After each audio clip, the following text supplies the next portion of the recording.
Hi everyone, and welcome back to Seeing the World Through Trifocals. Well, bless her heart. Comedian Henry Cho once said that you can say anything about another person if you just add the phrase, bless her heart to it.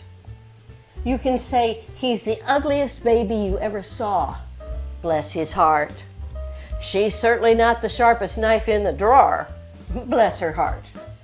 She'd come in second in a one-person beauty contest, bless her heart. It's a phrase that is sort of like an eraser to what you just got caught saying. I used to have students come up to me, and in all sincerity, they would say, thanks for giving me that C in your class, shows that I'm at least normal.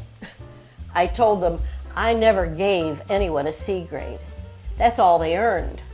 And besides that, as my brother is fond of saying, being normal isn't all it's cracked up to be. In fact, being normal is just plain boring for you and everyone else. I had this dreaded fear that this was the way I would be remembered when some future family genealogist studying the Maxey family tree would say, oh yes, there was someone else. Nothing special about her. In fact, she appeared to be quite normal. Let's see, her name was Eileen. Also there. Normal. That screamed out to me as here lies a C-grade person.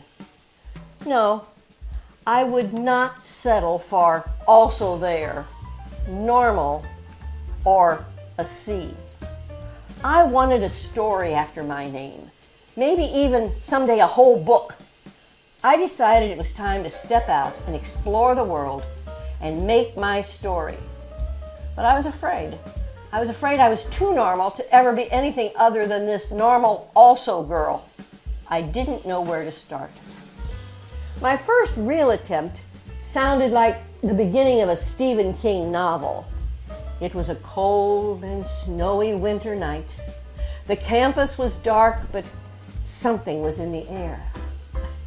It was my second year in college, and along with all of the third floor residents, I wore my extra bulky coat to dinner that night. When dinner was over and we finished returning our plates, we carefully placed the food trays under our coats and headed for the local park.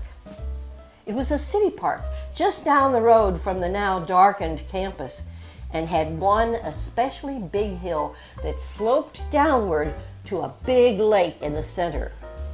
We thought we were pretty clever until we got there and we realized that most of the other people in the dorm had the same idea.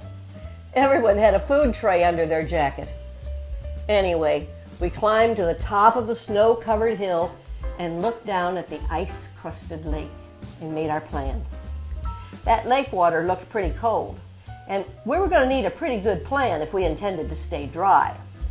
So each person sat on their tray, wrapped their legs around the person in front of them, and if the first person in line felt they were getting too close to the lake, they screamed, "Bail out!" And immediately we would put our plan into action. The lead person tipped to the right, the second to the left, the third tipped to the right and rolled, the fourth tipped to the left and rolled, the fifth dove headfirst to the right as far as they could, and the sixth did the same thing to the left. The last one of our 7-member do-it-yourself bobsled team simply fell backwards. Everything was perfect until the next morning. The dean was standing at the cafeteria entrance with an angry scowl on his face. He mumbled something about having to carry our own plates today, as for some reason 2/3 of the trays had disappeared the night before, but he was sure they would reappear before dinner, and most of them did. I felt hope as I started my story because I had finally done something absurd, something for me out of the normal. I wasn't just an also, no little Miss Goody Two-Shoes. She felt wonderful and immediately began to search for new stories to write. However, the direction my life then took was nowhere near what I had planned. Now, if you ever question if God has a sense of humor, hear me out.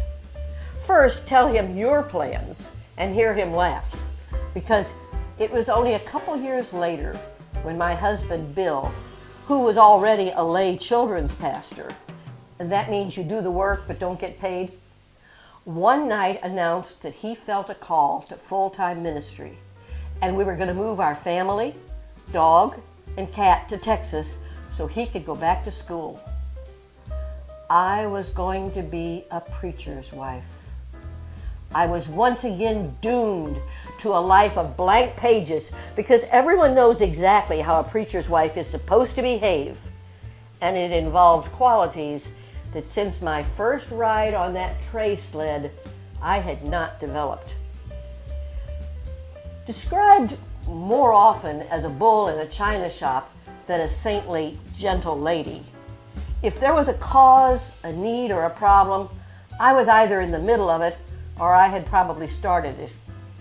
Anyway, one U-Haul truck, a station wagon, and a cat in a cat carrier that screamed all the way to Texas later, we arrived in our new home.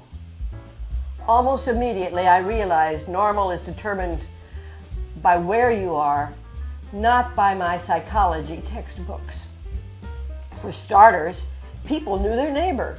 Even if they lived 3 miles down the road, people smiled and waved at you when they passed you on the road.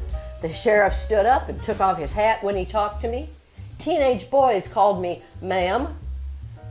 Just maybe Texas normal wasn't going to be so bad after all. So far, people were accepting me as me. Maybe my book hadn't ended, just changed direction. There was one change that really caught me off guard, and a few years to adjust to it, though. It took place during our first winter here. That year, the temperature dropped, and the possibility of snow and ice was predicted. Suddenly, people went freaking crazy. It's gonna snow, the roads will be icy, and we're all gonna die. You were told to quickly go to the store, buy up basic essential items. Of course, that meant toilet paper and bread. Well, you really better do it, because if you're the last one to Kroger, only tamale husks and hot dog buns would be left for your essentials list.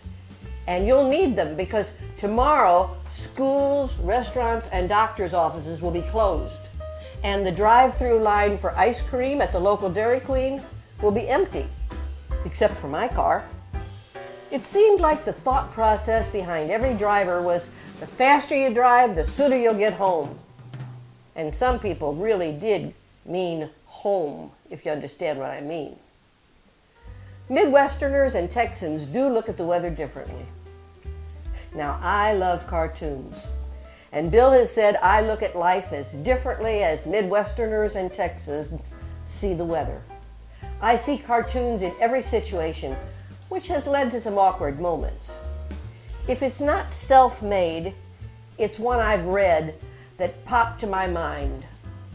I have 2 bookshelves predominantly filled with cartoon books.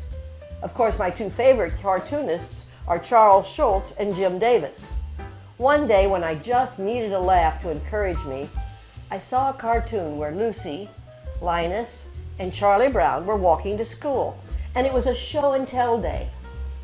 Linus mentioned he had a duplicate of a scroll of Isaiah made from sheepskin that had influenced many modern scholars. Oohs and ahs followed, and then they turned to Charlie and asked what he had to show. After a short pause, he said he had his little red fire engine. That's when I realized that although different, both items were significant. Both had a special place. Everyone has a show and tell item. Some are masterpieces, and some are toy fire engines. I had been spending my life trying to be a masterpiece when all God wanted from me was to be a little red fire engine. The truth is, every day is a show and tell day. Every day people are watching us, and it just might be that my little red fire engine or my crazy statement t-shirt that causes them to stop me and ask about it Oh, I trust that God will bring that person into my life at just the right time. While Jesus was here on earth, he talked with people everywhere and practically always started with a story or a common item. He was a master at starting with a fire engine and turning it into a manuscript. Once you begin a conversation about anything, you can redirect that conversation into telling someone about Jesus. My husband's YouTube show, Bill Explores, teaches people exactly how to do that. Give it a look sometime, because besides teaching and encouraging, it's usually quite humorous. It has to be, since he married into a woman like me who loves cartoons and makes up cat songs. In the meantime, live your life as Jesus lived his when he was here on earth. Live every day to the fullest. Today's t-shirt statement is, don't just go through life, grow through life. See you next time.